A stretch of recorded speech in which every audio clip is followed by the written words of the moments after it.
ప్రియమైన వాళ్ళరా, ప్రభువైన యేసుక్రీస్తు నామములో మీకు శుభాభివందనాలు తెలియజేస్తున్నాను.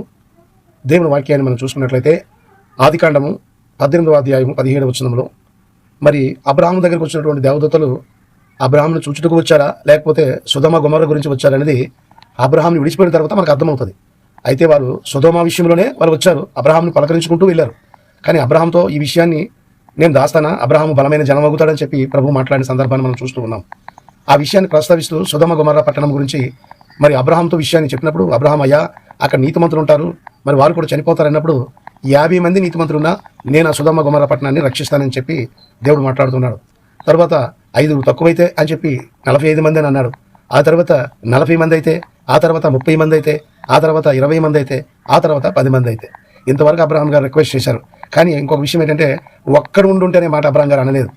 కాబట్టి సొదొమ గొమొర్రా విషయంలో అబ్రాహాం గారు తీసుకున్నటువంటి కేర్ చాలా మంచిది. అలాగే ప్రియమైన వాళ్ళరా, సొదొమ గొమొర్రా నాశనం అయిపోవడానికి కారణం ఏంటంటే ఘోరమైనటువంటి వ్యభిచారము, విగ్రహారాధన. మరి అందులో ఒక్కడు కూడా నీతి న్యాయం జరిగించినటువంటి వాడు లేడు. ఈ విషయానికి వస్తే నోవాహు గారు మరి మనం చూసినట్లయితే 120 సంవత్సరాలు మరి పడవని కట్టడం జరిగింది. 120 సంవత్సరాలు పడవ కట్టిందంటే అర్థం ఏంటంటే 120 సంవత్సరాలు కూడా దేవుడు వారికి సువార్తను ప్రకటిస్తూ వచ్చారు. ఈ 120 సంవత్సరాలు కూడా వారు ఎవరు కూడా నోవాహు మాట వినలేదు కదా, ఆయన భూమి మీద పడవ చేసినందుకు ఎగతాళిగా మాట్లాడడం జరిగింది.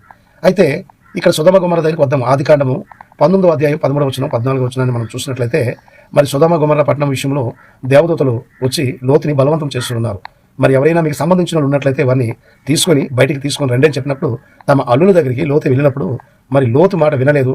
లోతు దృష్టికి వాళ్ళ అల్లుని రక్షించాలని చూసినప్పటికీ మరి అల్లుల దృష్టికి లోతు ఎగతాళి చేయబడినటువంటి సందర్భాన్ని చూస్తూ ఉన్నాం. కాబట్టి ఈ భయంకరమైనటువంటి ప్రపాతం నుండి, ఈ భయంకరమైనటువంటి అగ్ని గంధకం నుండి రక్షించబడడానికి దేవుడు లోతుని ఆ ప్రాంత ప్రజలందరికీ కూడా పిలిచినప్పటికీ కూడా వాళ్ళు దేవుణ్ణి లెక్క చేయలేదు. కాబట్టి ఈరోజు పాతాళము, భయంకరమైన అగ్నిగుండము, భయంకరమైనటువంటి నరకమైనటువంటిది ఉన్నది.